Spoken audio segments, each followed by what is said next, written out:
Welcome to our channel. Today we how to activate your Teachable platform account, beginner guide step by step clearly. To activate your Teachable platform account, start by visiting the Teachable website. Click on the Get Started button.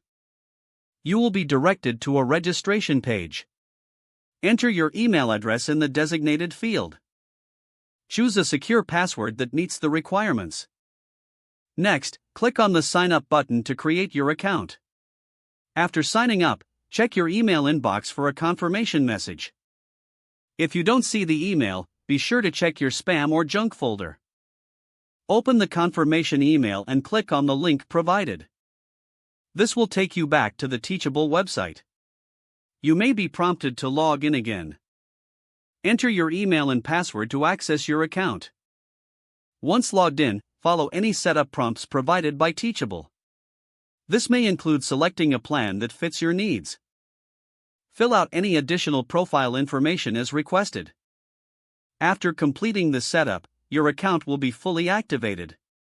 You are now ready to start creating and managing your courses on Teachable.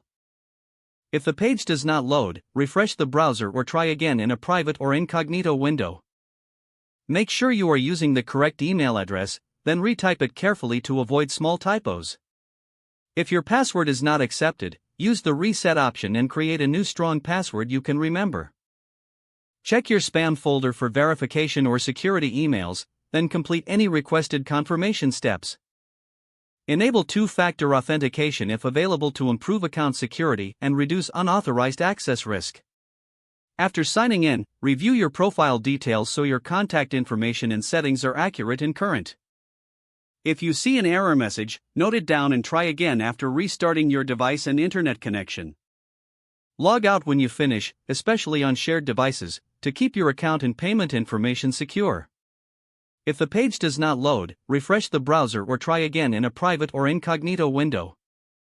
Make sure you are using the correct email address, then retype it carefully to avoid small typos. If your password is not accepted, use the reset option and create a new strong password you can remember. Don't forget to like this video and subscribe to our channel for more step-by-step tech guides.